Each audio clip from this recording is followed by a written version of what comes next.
లేఖనంలో మనకు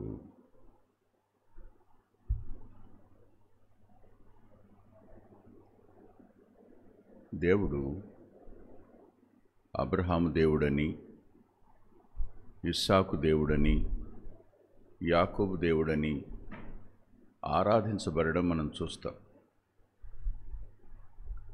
అబ్రహాము దేవుడు అని ఆరాధించినప్పుడు ఆయన గుణలక్షణాలు ఆ పదంలో కనపడతాయి, దేవుని గుణలక్షణాలు.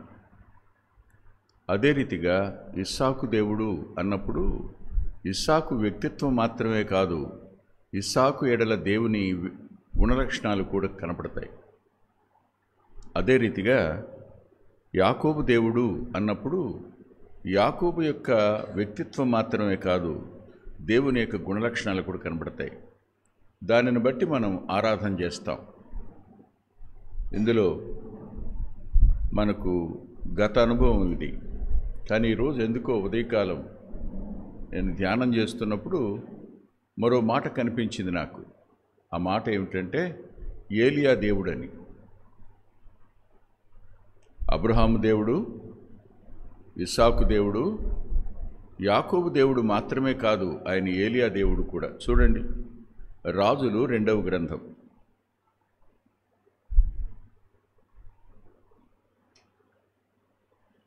రాజులు 2వ గ్రంథం 1వ అధ్యాయం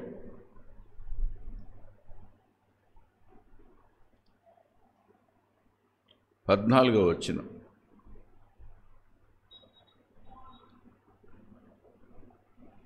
ఒంటి మీద నుండి క్రిందబడిన దుప్పటిని పట్టుకొని నీటి మీద కొట్టి, ఏలియా యొక్క దేవుడు ఎక్కడ ఉన్నాడు అనెను.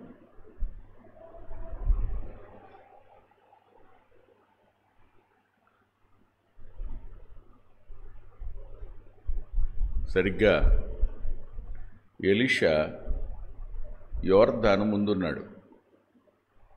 రాజులు 2వ గ్రంథం 1వ అధ్యాయం 14వ వచనం. 2వ గ్రంథం అని ముందు చెప్పినట్టున్నాను కదా, రైట్. 2వ అధ్యాయం 14వ వచనం, 2వ అధ్యాయం 14వ వచనం. ఎలీషా యోర్దాను ముందు నిలబడ్డాడు. వెళ్ళేటప్పుడు 2 వెళ్ళారు, కానీ వచ్చేటప్పుడు ఒక్కడే వస్తున్నాడు. జ్ఞాపకం పెట్టుకోండి, మనకంటే మొదటి వారు ఒకరోజు వెళ్ళిపోతారు, సందేహమే లేదు. No doubt in it. ఎవరు మనల్ని నడిపించారో, ఎవరి దగ్గర మనం నేర్చుకున్నామో, ఎవరి చేతుల మీద మనం నీళ్లు పోసామో, ఎవరి వెంట నడిచి దేవుని అర్థం చేసుకున్నామో, వాళ్ళు ఒకానొక దినాన్న నిస్సందేహంగా భూమిని విడిచిపెడతారు. అప్పుడు నువ్వైనా నేనైనా ఒంటరి వాళ్ళం కావాల్సిందే. ఒంటరి వాళ్ళం అయినప్పుడు ఇప్పుడు మనం, ఆ వ్యక్తి లేడు, కానీ ఆ వ్యక్తి ఆరాధించిన దేవుడు మాత్రం ఉన్నాడు. ఆ వ్యక్తిని అనేక పరిస్థితుల్లో వెంట ఉండి కాపాడిన దేవుడు ఉన్నాడు. ఇది మనం ఎప్పుడూ మర్చిపోకూడని సంగతి. ప్రతి వ్యక్తి ఏదో ఒక దినాన్న ఎడబాటుకు గురవుతాడు.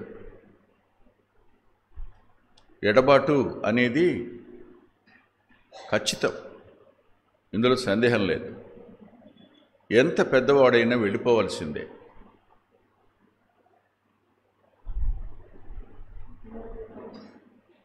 గొప్ప గొప్ప భక్తులు వెళ్ళిపోయారు.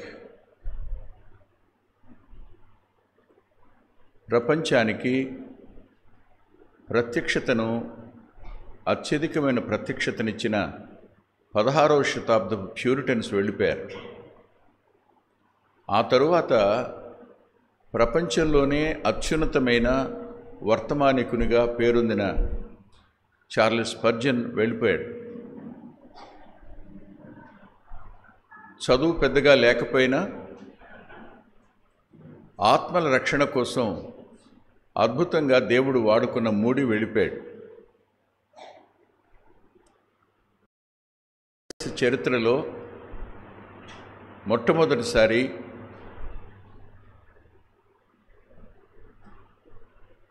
ఒక సిక్ అయి ఉండి కాషాయం ధరించి క్రైస్తవునిగా బ్రతికి ప్రభువును చూపించిన సాధు సుందర్ సింగ్ వెళ్ళిపోయాడు. ఆ మీదట శ్రేష్టమైన భక్తులు అనేక మంది వెళ్ళిపోయారు, తప్పదు. అయితే నీవు నేను నేర్చుకోవలసిన ఒక పాఠం, వ్యక్తులు శాశ్వతం కాదు, దేవుడు శాశ్వతం. యోర్దాను ముందుంది, ఇప్పుడు తాను ఒంటరివాడు. తనకు కావలసిందేమిటి? నా ముందున్న వారితో ఉన్న దేవుడే నాతోనూ ఉన్నాడా? నాతో ఉండాలి. That's what I needed. నాకు అత్యవసరమైంది అది. ఆయన కాదు, ఆయన వెళ్ళిపోయాడు.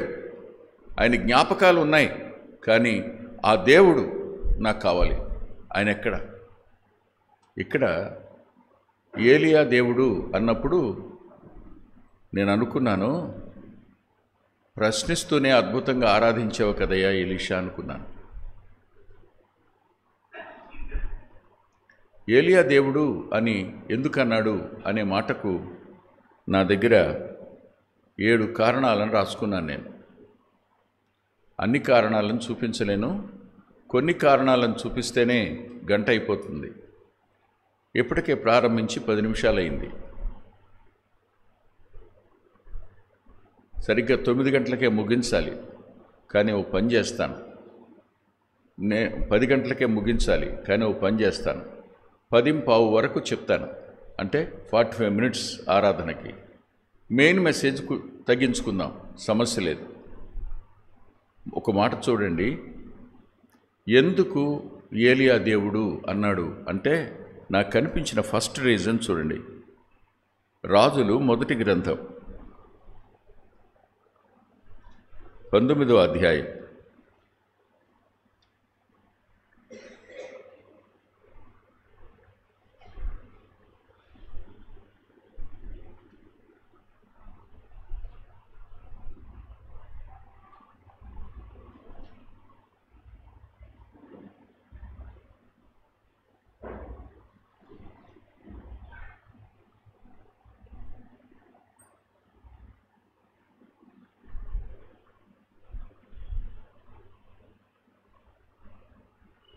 పంతొమ్మిదవ వచనం, 19:19. ఏలియా అచ్చటి నుండి పోయిన తరువాత అతనికి షాపాతు కుమారుడైన ఎలీషా కనపడెను. అతడు తన ముందరనున్న 12 అరకల ఎడ్ల చేత దుక్కుదునుచు 12వ అరక తాను తోలుచుండెను. ఏలియా అతని చేరబోయి తన దుప్పటి అతని మీద వేయగా. ప్రార్థన చేసుకుందాం. మా తండ్రి,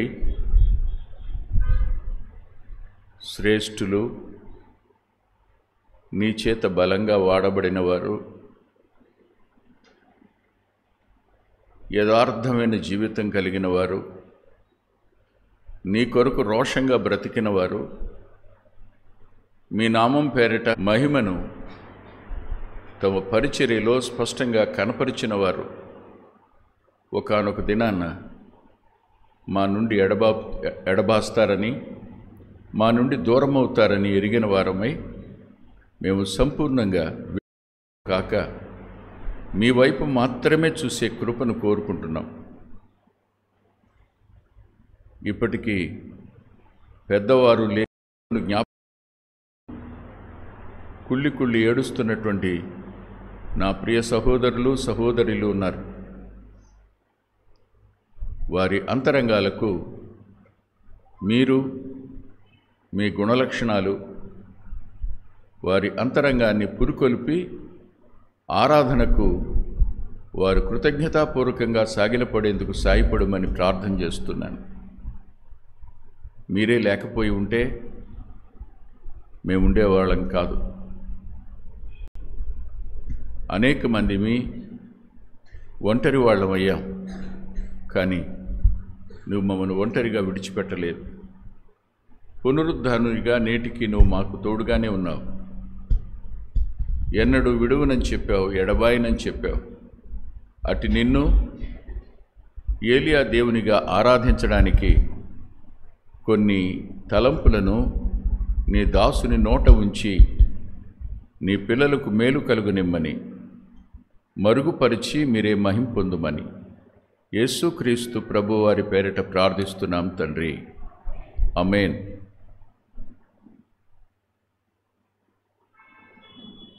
ఏలియా దేవుడు అన్నప్పుడు నన్ను పిలిచిన దేవుడు, నిన్ను పిలిచినవాడు. ఆయన పిలవకపోయి ఉంటే ఎక్కడుండేవాళ్ళం? ఇవాళ ఇక్కడ ఉన్నాం. ఇది ఆయన పిలుపులోని ఆధిక్యత. చేతిలో దుప్పటి ఉంది, కళ్ళ ముందు ఆరోహణమై వెళ్ళిన ఏలియా ఉన్నాడు. అగ్ని రథాల మీద ఏలియాను తీసుకుని వెళ్ళిన అదృశ్యుడైన దేవుని కార్యాన్ని కళ్ళారా చూసినవాడు ఇప్పుడు యోర్దాను ముందు నిలబడ్డాడు. నిలబడినవాడు ఏలియా దేవుడు అన్నాడు. ఏలియా దేవుడు ఎక్కడా అన్నాడు. ఏలియా దేవుడు ఎక్కడా అన్న మాట దగ్గర నన్ను పిలిచినవాడు ఎక్కడా? ఏలియా ద్వారా నన్ను పిలిచినవాడు ఎక్కడ? ఏలియా ద్వారా తన కార్యాలు నాకు కనపరిచినవాడు ఎక్కడ? ఏలియా ద్వారా నాకు తన గుణలక్షణాలను బయలుపరిచినవాడు ఎక్కడ? పిలిచినవాడైన దేవుడు. లేఖనం ఇలా చెప్తుంది.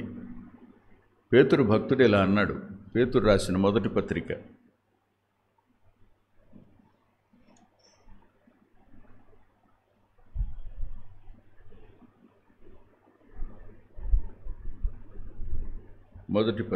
5వ అధ్యాయం 10వ వచనం. తన నిత్య మహిమకు క్రీస్తునందు మిమ్మల్ని పిలిచిన సర్వకృపానిధియగు దేవుడు. చాలండి.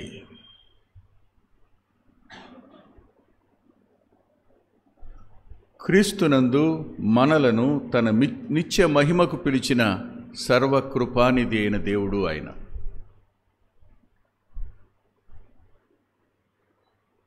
ఏమని ఆరాధించాలి? ఏలియా లేకపోవచ్చు, వెళ్ళిపోవచ్చు, కానీ ఏలియా దేవుడు ఉన్నాడు. ఎవరైనా నన్ను పిలిచినవాడు, తన నిత్య మహిమకు పిలిచినవాడు సర్వకృపానిధి అయినవాడు. సర్వకృపలకు ఆయన నిధి. నిధి అంటే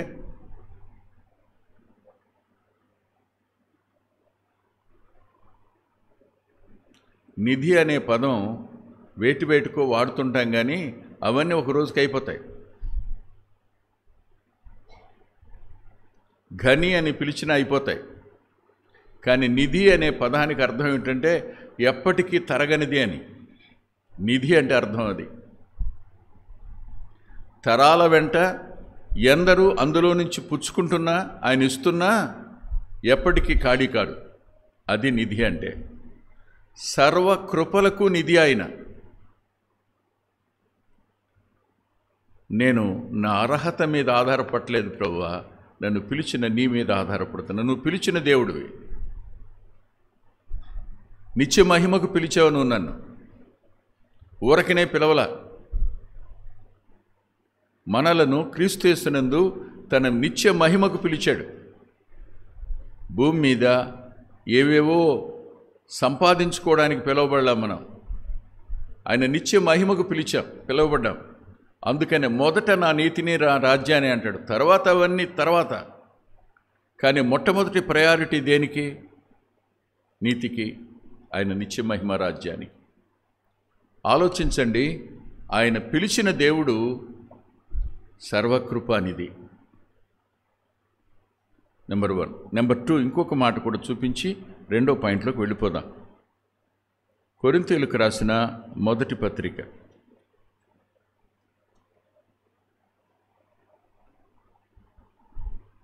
మొదటి అధ్యాయం 9వ వచనం. మన ప్రభువైన యేసుక్రీస్తు అను తన కుమారుని సహవాసమునకు మిమ్మును పిలిచిన దేవుడు నమ్మదగినవాడు. మనం ఒక సహవాసానికి పిలువబడ్డాం. ఎవరిలో తన్ను తాను బయలుపరుచుకున్నాడో ఆయన సహవాసానికి మనం పిలువబడ్డాం. దేవుడు అదృశ్యుడు, కానీ తన ప్రియకుమారునిలో తను తాను మనకు బయలుపరుచుకున్నాడు. లేకపోతే దైవత్వం మనకు అర్థమయ్యేది కానే కాదు. ఈ కొంచెం చిన్న బుర్రకు అనంతుడైన దేవుణ్ణి అర్థం చేసుకోవడం అనేది అసాధ్యం. కానీ పిలిచినవాడు తన ప్రియకుమారుని సహవాసానికి పిలిచి ఆయనలో తను తాను బయలుపరుచుకున్నాడు. ఆ మాట మనకు యోహాను గారు రాసిన సువార్త 1వ అధ్యాయంలో కనపడుతుంది. చూడండి,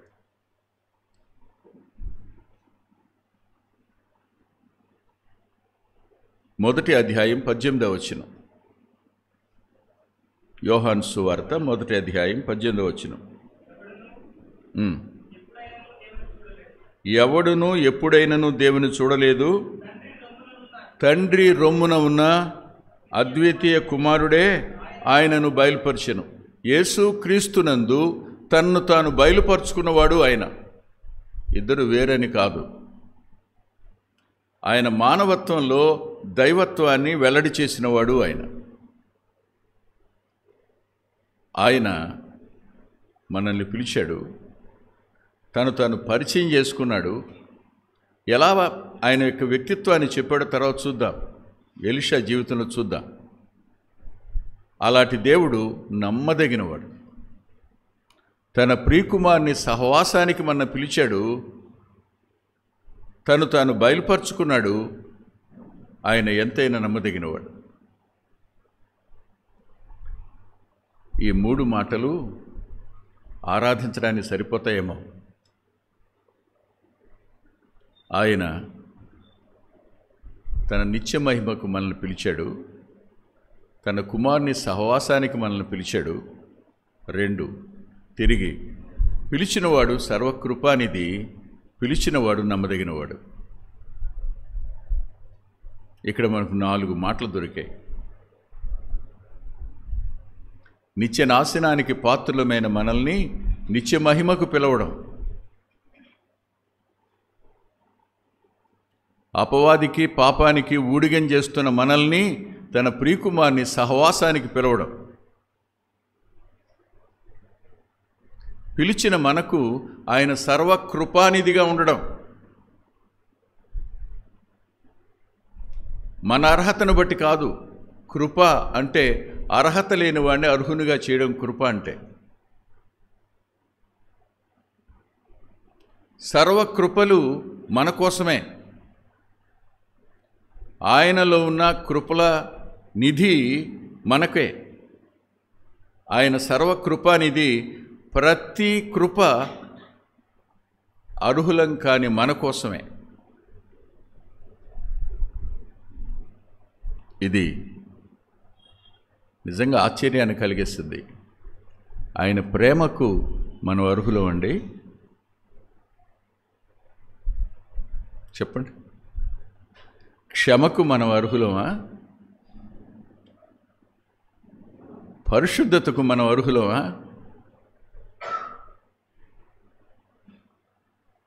కుమారుడు కుమార్తె అని పిలువబడడానికి అర్హులమా? నిత్య జీవానికి అర్హులమా? ఆయన గుణలక్షణాలలో పాలివారం కావడానికి అర్హులమా? ఇవన్నీ కృపలు కావా? ఆయన సర్వకృపానిధి. ఎవరు ఆరాధిస్తారో ఆరాధించండి. ఈరోజు మీ ఆరాధనని నియంత్రించదలుచుకోలేదు. మీకు ఎలా దేవుని ఆత్మ నడిపింపు చొప్పున మీరు సిద్ధపడి వచ్చినా, ఈ మాటలు మిమ్మల్ని ప్రేరేపించినా హృదయపూర్వకంగా ఆయన ఆరాధించండి అని మాత్రం చెప్తున్నాను. అంతేకాదు, మనల్ని ఆయన ప్రియకుమారుని సహవాసానికి ఆయన పిలిచాడు. అది మన నుంచి తీసేయడు. నిత్య మహిమను తీసివేయనివాడు, తన ప్రియకుమారుని సహవాసాన్ని తీసివేయనివాడు నమ్మదగినవాడు. మనము నమ్మదగని వారమైనా ఆయన నమ్మదగిన దేవుడు. అయ్యా, నువ్వు నమ్మదగిన వాడివని ఆరాధించడం కంటే భాగ్యం ఉందో చెప్పండి.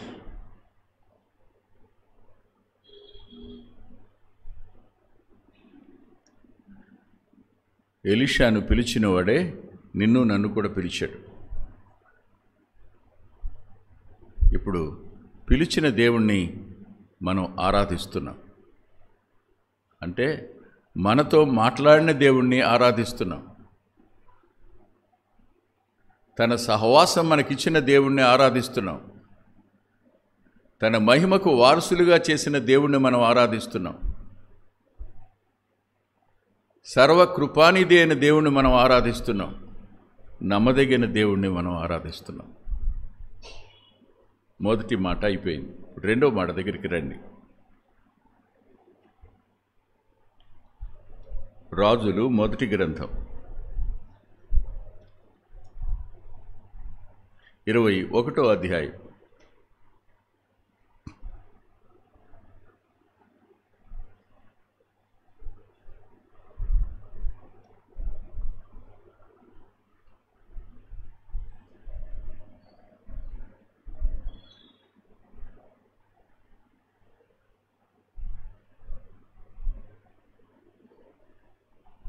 అధ్యాయం 17, 18, 19 వచనాలను మనం కలిసి చదువుకుందాం. అప్పుడు యెహోవా వాక్కు తిష్బీడని ఏలియాకు ప్రత్యక్షమై ఇలాగు సెలవిచ్చెను, నీవు లేచి షోమ్రోనులోనున్న ఇశ్రాయేలు రాజైన ఆహాబును ఎదుర్కొనుటకు బయలుదేరుము. అతడు నాబోతు యొక్క ద్రాక్ష తోటలో ఉన్నాడు. అతడు దాన్ని స్వాధీనపరుచుకొని పోయెను. నీవు అతని చూచి ఇలాగు ప్రకటించుము, యెహోవా సెలవిచ్చినదేమనగా, దీన్ని స్వాధీనపరుచుకొనవలని నీవు నాబోతును చంపితివి కదా. యెహోవా సెలవిచ్చినదేమనగా, ఏ స్థలమందు కుక్కలు నాబోతు రక్తమును నాకెనో ఆ స్థలమందే కుక్కలు నీ రక్తమును నిజముగా నాకు నేను అతనితో చెప్పాను. చాలు.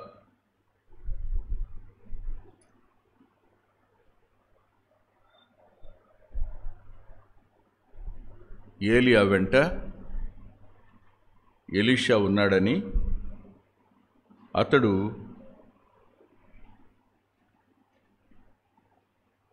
అతను వెంబడిస్తున్నాడనే మాట 19వ అధ్యాయం, ఇదే గ్రంథం 19వ అధ్యాయం 21వ వచనం రాశాడు. అందుకు అతడిని విడిచి వెళ్ళి కాడి ఎడ్లను తీసి వధించి వాటి మాంసమును గోర్తినోగల చేత వంట చేసి జనులకు వడ్డించెను. వారు భోజనము చేసిన తరువాత అతడు లేచి ఏలియా వెంబడి వెళ్ళి అతనికి ఉపచారము చేయుచు ఉండెను. అంటే అర్థం, ఏలియాని విడవకు ఉండెనని అర్థం. ఏలియా వెంట ప్రయాణం చేసినని అర్థం. ఏలియా ఎక్కడికి వెళితే అక్కడికి వెళ్ళాడని అర్థం. ఇక్కడ నాబోతు ద్రాక్ష తోట దగ్గరకు నువ్వు వెళ్ళు అని ఏలియాకి చెప్పిన మాట. ఏలియా ప్రయాణం అయితే వెనక ఎవరుంటారు? ఎలీషా. దేవుడు ఎవరు?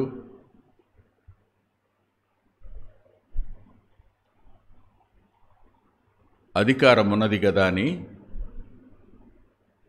మేము ఏం చేసినా చెల్లుతుంది కదా అని తన ఇష్టానుసారంగా ఆక్రమించుకున్న వారిని, ఒక వ్యక్తిని చంపి మరీ అతని ద్రాక్ష తోటను కూర తోటగా మార్చుకోవడానికి ఇష్టపడినవాడిని, అబద్ధ సాక్ష్యం చెప్పించి మరీ చంపించిన దానికి ఆయన తీర్పు తీర్చిన దేవుడు. ఆయన పిలిచిన దేవుడు మాత్రమే కాదు, ఎలీషాకు అర్థమైంది ఎవరైనా తీర్పు తీర్చే దేవుడు. ఇవాళ లోకానికి అర్థం కాదు. ఒక్కసారి మీరు వెనక్కి తిరిగి కళ్ళెత్తి చూడండి బ్యాక్కి. దేవుడు నోహు దినాన్న ఏం చేశారు? తన తీర్పులు నీటి ద్వారా చూపించాడు. జలప్రళయం ద్వారా తన తీర్పును చూపించినవాడు. ఆ తరువాత ఇంక కొంచెం వెనక్కి రండి, కొంచెం ముందుకు రండి. అక్కడి నుంచి సొదొమ గొమొరాల మీద అగ్ని ద్వారా తీర్పు తీర్చినవాడు. ఆయన తీర్పులు ఖచ్చితంగా లోకమంతటా జరుగుతూనే ఉంటాయి. ఆయన తీర్పు తీర్చడానుకోకండి, ఖచ్చితంగా తీర్పు తీరుస్తాడు ఆయన. But there is a time. సరిగ్గా ఆహాబుకు ఇప్పుడు ఆ కాలం వచ్చింది, తీర్పు తీర్చబడే కాలం వచ్చింది. ఏ ద్రాక్ష తోటను స్వాధీనం చేసుకోవడానికి అతని రక్తపు అడుగుజాడల్లో వచ్చాడో,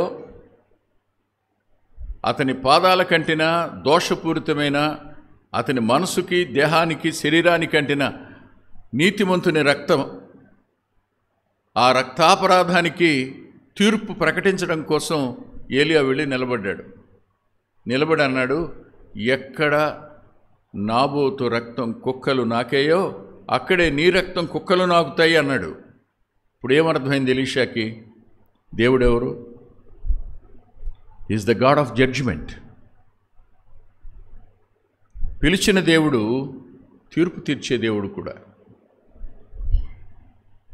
ఏలియా దేవుడు ఎక్కడ అంటే, తీర్పు తీర్చడం కళ్ళారా చూశాను కదా నేను. ఎవరికి? ఒక రాజుకి.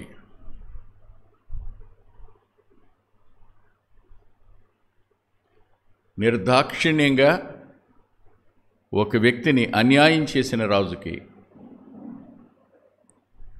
కొంచెమైనా నీతి లేకుండా అతని ద్రాక్ష తోటను ఆక్రమించుకున్న రాజుకు తీర్పును ప్రకటించినవాడు దేవుడు. ఆ తీర్పు ఏలియా నోట నుంచి నన్ను తన్నే పిలిచాడు. అదే నోటి నుండి ఆహాబుకు తీర్పును ప్రకటించాడు. తీర్పు తీర్చే దేవుడిని గురించి నేను మీతో ఒక మాట చెప్పి ముందుకు పెడతాను. దయచేసి చూడండి, కీర్తనల గ్రంథం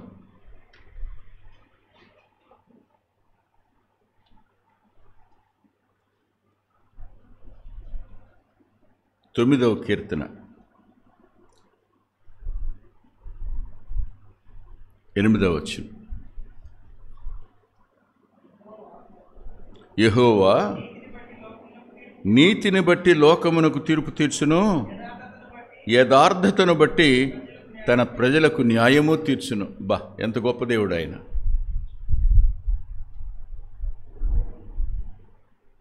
ఆయన తీర్పు వద్ద ఇద్దరున్నారు. లోకం ఉంది, తన ప్రజలు ఉన్నారు. God is not ignorant.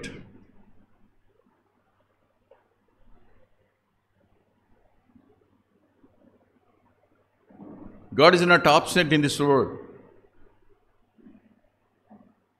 He is present. Till now, He is observing all the rulers of the nations. Why? Because He appointed them. ఆయన వారిని నియమించినవాడు, అధికారం ఇచ్చినవాడు ఆయన, అధికారులను సింహాసనం ముందు కూర్చుండబెట్టువాడు ఆయన, సింహాసనం మీద నుంచి వారిని దించేవాడు కూడా ఆయనే. మర్చిపోకండి. వారు తన ప్రజల ఎడల క్రూరంగా ప్రవర్తిస్తున్నప్పుడు ఆయన చూస్తూ ఊరుకున్నట్టుగా ఉంటాడు. కొందరు మరణిస్తున్నప్పుడు పట్టించుకోలేదన్నట్టుగా మనకు అనిపిస్తుంటుంది. కానీ కాదని ఏలియా దేవుడు అనే మాట వద్ద స్పష్టంగా మనకు అర్థమవుతుంది. ఏమన్నాడు ఆయన? నీతిని బట్టి లోకానికి తీర్పు తీరుస్తాడు ఆయన. లోకానికి తీర్పు వచ్చింది అంటే ఆయన తన నీతిని వెల్లడి చేశాడని అర్థం. Who is God? నీతిమంతుడు. అనీతిమంతులకు తప్పనిసరిగా తీర్పు ఉంటుంది. ఈరోజు అర్థం కావటం లేదు, కానీ రేపు ఒకానొక దినాన్న వారి మీదికి వచ్చే తీర్పులు మనం చూసి మనమే జాలిపడాలి. అంతే, మనమే జాలిపడతాం.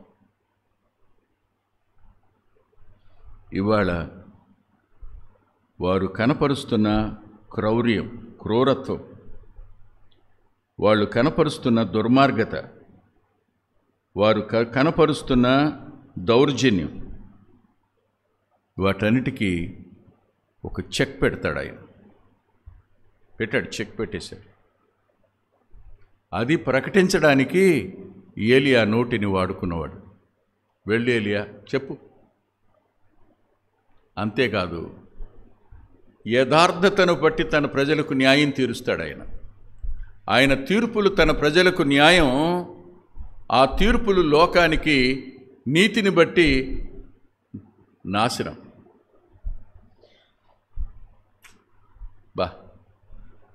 ఎవరైనా నీతిమంతుడు, యథార్థవంతుడైన దేవుడు తీర్పుల వద్ద.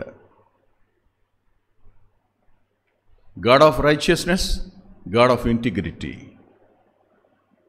ఏలియా దేవుడు అన్నప్పుడు తీర్పుల వద్ద ఈ రెండు అద్భుతమైన లక్షణాలు కనపడ్డాయి. ఎందుకు ఆలస్యం చేస్తుంటాడు అని అడక్కడే నన్ను. దేవుని సమయం దేవునికే తెలుసు. ఆయన కొంతమందిని వెంటనే ఎందుకు పట్టించుకుంటాడు, కొంతమందిని వెంటనే ఎందుకు పట్టించుకోడు అని అడక్కండి. నీకంటే నాకంటే ఆయనకే కాలం గురించిన సంగతులు ఎక్కువ తెలుసు. ఎప్పుడు ఏది ఎలా చేయాలో ఆయనకి ఖచ్చితంగా తెలుసు. నమ్మండి మాట.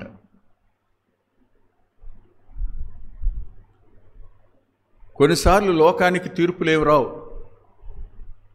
అది చూసి 73వ కీర్తనాకారుని మనసు మనకు కూడా వచ్చేస్తుంది, ఆసాపులాగా. వాళ్ళు క్షేమంగా ఉంటారు, మనం దుఃఖంలో ఉంటాం. వాళ్ళు ఇష్టానుసారంగా బతుకుతూ వర్ధిల్లుతున్నట్టుంటారు, మనం కష్టంలోనూ కన్నీటిలోనూ కుమిలిపోతూ మనం ఉంటాం. ఇది చూసి దేవుణ్ణి అపార్థం చేసుకోవద్దు. మారు మనసు పొంది తప్పు చేశాను అనుకోవద్దు. ఆసాపు అనుకున్నాడు, నా చేతులను కడుక్కొని నిర్మలుడనై ఉండుట వ్యర్థమే అన్నాడు. అంటే మారు మనసు పొంది అనవసరంగా తప్పు చేశానేమో, లేకపోతే నేను కూడా వాళ్ళలాగానే గర్విష్టిగా ఉండేవాడిని కదా, బలత్కారాన్ని వస్త్రంగా ధరించేవాడిని కదా, గర్వాన్ని కంఠారంగా ధరించేవాడిని కదా అనుకున్నాడేమో. చాలాసార్లు ఇలా అనిపిస్తుంటుంది. వాళ్ళు తప్పులు చేసి బాగానే ఉంటున్నారు కదా, వాళ్ళు మోసం చేసి బాగానే ఉంటున్నారు కదా, వారు దౌర్జన్యం చేసి బాగానే ఉంటున్నారు కదా, వారు లేనివి కల్పించి ప్రచారం చేసి బాగానే ఉంటున్నారు కదా, వాళ్ళు ఎదుటి కుటుంబాలకు నష్టం కలుగు చేసి బాగానే ఉన్నారు కదా, నీతిమంతుల్ని వారి సాక్ష్యాన్ని చంపి మరీ బాగానే ఉన్నారు కదా అని we may think against the character of God. ఆలస్యం చేసినా ఏదో ఒక రోజు God is going to show his judgment to the world. లోకానికి ఖచ్చితంగా తన తీర్పులను వెల్లడి చేస్తాడు ఆయన. అందుకని యెషయా గ్రంథంలో అది రేరుగా జరుగుతుంది. అందుకనే మనకు ఆయన తీర్పులు ఖచ్చితంగా కనపడవు. It may takes time. యెషయా గ్రంథంలో ఒక మాట అంటాడు చూడండి.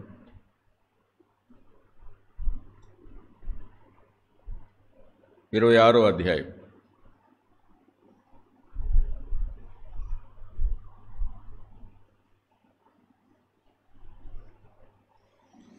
26వ అధ్యాయం 8-9 వచనాలు.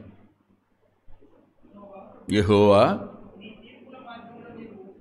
నీ తీర్పుల మార్గమును నీవు వచ్చున్నావని మేము నీ కొరకు కనిపెట్టుకొనుచున్నాము.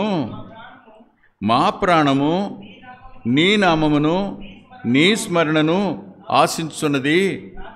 రాత్రివేళ నా ప్రాణము నిన్ను ఆశించున్నది. నాలోనున్న ఆత్మ ఆసక్తితో నిన్ను ఆశ్రయించుచున్నది. This is the petition put by prophet at the feet of his Lord. తన ప్రభు పాదాల ముంద ఈ విజ్ఞాపన పెట్టాడు, అయ్యా మేము ఎదురు చూస్తున్నావు, ఎప్పుడు వస్తావు నువ్వు, తీర్పుల మార్గం గుండా ఎప్పుడు వస్తావు, ఎప్పుడు వస్తావు?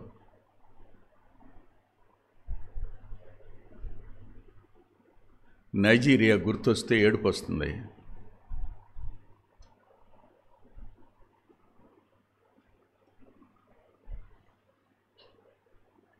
ఒరిస్సా గుర్తొచ్చిన ఏడుపు వస్తూనే ఉంది. నార్త్ ఇండియా జ్ఞాపకం చేసుకున్న ఏడుపు వస్తూనే ఉంది. సౌత్ ఇండియాలో కూడా జరుగుతున్న సంగతులు చూసినప్పుడు ఏడుపు వస్తూనే ఉంది. మనం అనుకుంటాం, నీ తీర్పుల మార్గంగా నువ్వు ఎప్పుడు వస్తావయ్యా, కనిపెడుతున్నాం మేము, ఎదురు చూస్తున్నాం మేము, ఆసక్తితో ఉన్నామయ్యా, నువ్వెవరో ఒకసారి కనపరుచుకోవా. ఒక ప్రశ్న నేను అడుగుతాను, మీ మనసులో మీరు జవాబు చెప్పుకోండి. ఆహాబుకు తీర్పు ఎప్పుడు ప్రకటించాడు? ఎంతకాలం తీసుకున్నాడు? How much time he was taken? ఒక మాట చెప్పనా, గిన్నె పూర్తయ్యేంత వరకు ఆయన ఆగుతాడు. దుర్మార్గుల గిన్నె పూర్తయ్యేంత వరకు ఆగుతాడు ఆయన. నాబోతును ముట్టుకోవడం ద్వారా అతని గిన్నె నిండింది. ఎవరిని ముట్టుకుంటే గిన్నె నిండుతుందో వాళ్ళని ముట్టుకునేంతవరకు ఆగుతాడు. గిన్నె కొంచెం కొంచెం కొంచెం కొంచెం నిండి ఆ ఉగ్రతా పాత్ర పూర్తయిపోద్ది కదా, అప్పుడు జడ్జిమెంట్ అతని తల మీద పోస్తాడు. మనకు అర్థం కాదంతే. అందుకని కంగారు పడతాం, దేవా ఎక్కడున్నావు, నువ్వు రావా అని అడుగుతాం. దేవుడు తను కనపరుచుకుంటే ఎంత బాగుండేది అనుకుంటాం.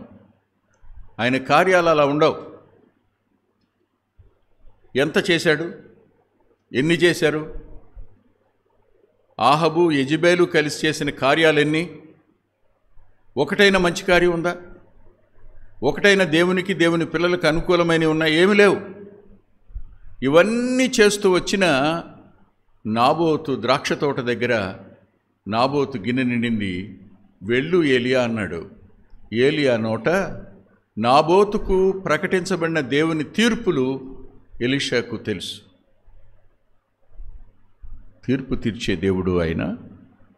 నీతిని బట్టి లోకానికి తీర్పు తీరుస్తాడు. యథార్థతను బట్టి తన ప్రజలకు తీర్పు తీరుస్తాడు, న్యాయం తీరుస్తాడు, న్యాయం చేస్తాడు తన ప్రజలకి. ఇది రెండవ మాట. ఇక మూడవ మాట కూడా చూద్దాం. దయచేసి చూడండి. రాజులు మొదటి గ్రంథం 21వ అధ్యాయం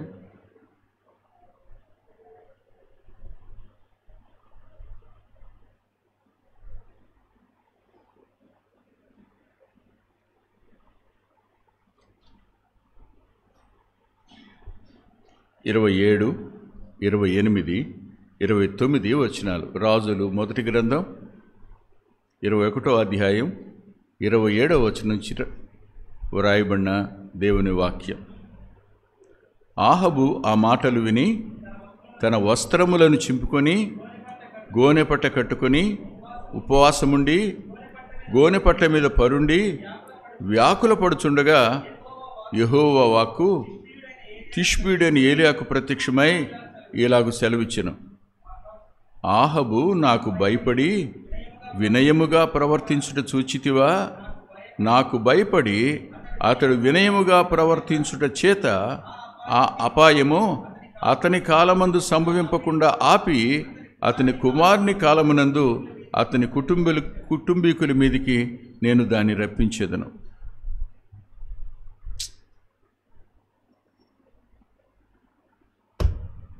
ఇది మనకు గిట్టదు, ఇది మనకు నచ్చదు.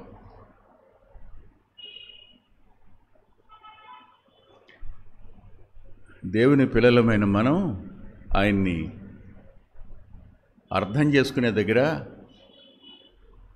Always we're at fault. We're going to misunderstood his character even. ఇంత చేసినవాడు గోనిపట్ట కట్టుకున్నాడు, ఇంత చేసినవాడు బట్టలు చింపుకుని గోనిపట్ట కట్టుకున్నాడంట, ఉపవాసం ఉన్నాడంట, గోనిపట్ట మీద పండుకున్నాడంట, వ్యాకులు పడుతున్నాడంట. ఎవరి దగ్గర? ఎవరి దగ్గర? ఇప్పుడు తాతల దేవుడు జ్ఞాపకం వచ్చాడనమాట. ఏ దేవుని మీద తిరగబడ్డాడో ఆ దేవుడు గుర్తొచ్చాడనమాట. ఏ దేవుని ప్రవక్తలను చంపించాడో ఆ దేవుడు జ్ఞాపకానికి వచ్చాడనమాట.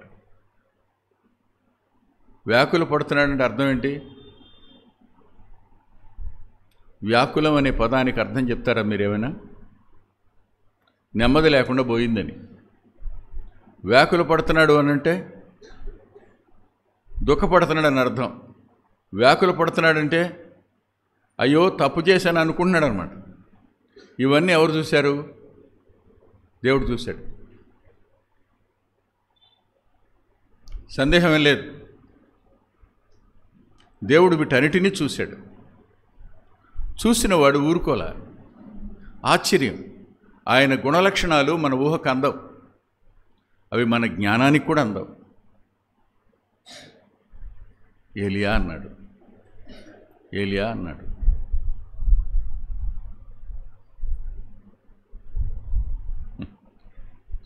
నవ్వు వస్తుంది నాకు. కోపంలో కూడా కొన్నిసార్లు నవ్వు వస్తుంది తెలుసా మీకు? దుఃఖంలో కూడా నవ్వుకునే సందర్భాలు ఉంటాయి తెలుసా? ఏలియా నాకు భయపడి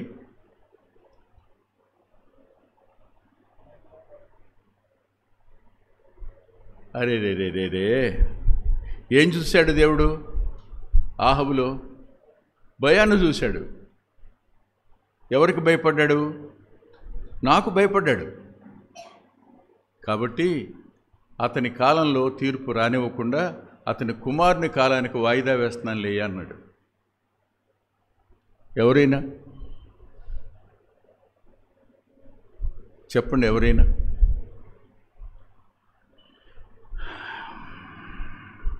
దుఃఖం వస్తుంది, అయినా వచనాన్ని చూపిస్తాను. నెహెమ్యా గ్రంథానికి రండి.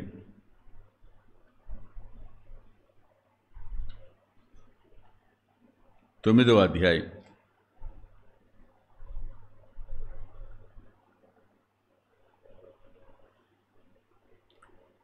నెహెమ్యా గ్రంథం 9వ అధ్యాయం 17వ వచనం. వారు విధేయులగుటకు మనసు లేని వారై తమ మధ్యను నువ్వు చేసిన అద్భుతములను జ్ఞాపకం చేసుకొనక తమ మనస్సును కఠినపరుచుకొని తాముండి వచ్చిన దాస్య దేశమునకు తిరిగి వెళ్ళుటకు ఒక అధికారిని కోరుకొని నీ మీద తిరుగుబాటు చేసిరి. అయితే నీవు క్షమించుటకు సిద్ధమైన దేవుడవును, దయావాత్సల్యతలు కలవాడవును, దీర్ఘశాంతమును బహుకృపయు కలవాడవండి. విన్నారా మీరు? కోపాన్ని వాయిదా వేసుకునే దేవుడు ఆయన. తన తీర్పులను వాయిదా వేసే దేవుడు ఆయన. ఎవరిని చూడలేము ఇలా. ఎవరు కనపడరు మనకి. అందుకనే ఆహాబుకు వెళ్ళి వర్తమానం చెప్పిన అదే ఏలియాతో ఏం చెప్పాడు? వాయిదా వేస్తున్నానన్నాడు. మీకు గుర్తుందా? హిజ్కియా దగ్గరికి కబురు పెట్టాడు. ఇక అయిపోయింది, సర్దుకో, ఇల్లు చక్కబెట్టుకో అన్నాడు. గోడ తట్టు తిరిగి కన్నీళ్లు కార్చి ఎప్పుడు హిజ్కియా అన్నాడో మళ్ళీ ప్రవక్త అన్నాడు, తిరిగి వెళ్ళి చెప్పు, అతని కన్నీళ్లు చూశాను, 15 సంవత్సరాల ఆయుష్ పొడిగిస్తున్నానని చెప్పు అన్నాడు. ఎవరైనా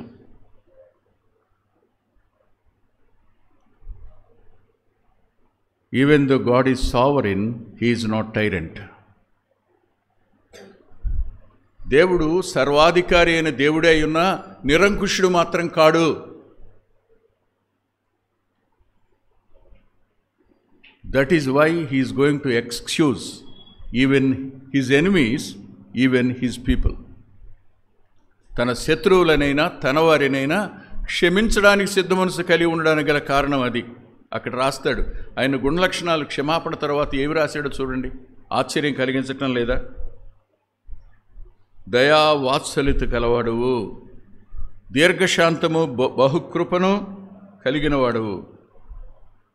ఒక మాట అంటాను, ఇప్పటికీ మనం బ్రతుకున్నాం, సజీవులంగా ఉన్నాం, దేవుని దగ్గరికి రాకుండా ఉన్నాం, తిరగబడినా ఆయన దగ్గరికి రాకపోయినా మనం ఇంకా సజీవులంగా ఉండడానికి కారణం ఆయన క్షమించడానికి సిద్ధమైన మనసు కలవాడు, దయా వాత్సల్యతలు కలిగిన వాడు, బహుకృప కలిగిన వాడు, అత్యంత దీర్ఘశాంతుడు. గనుకనే స్టిల్ వీఆర్ అలైవ్.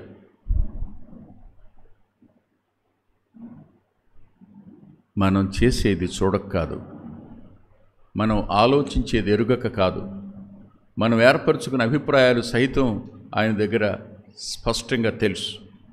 అయినా సరే తన కోపాన్ని, తన తీర్పులను వాయిదా వేసుకున్న దేవుడు క్షమించడానికి సిద్ధమైన మనసు కలిగినవాడు, దీర్ఘశాంతుడు, బహుకృపా వాత్సల్యతలు కలిగినవాడు. అలాంటి దేవుణ్ణి మనం ఆరాధించాలి. సమయం నేను అన్నంత అయిపోయింది. ఇంకా 4 మిగిలిపోయినాయి. మరలా వచ్చే నెల 2వ వారం నాడు చెప్పుకుందాం. ఆరాధన చేద్దాం.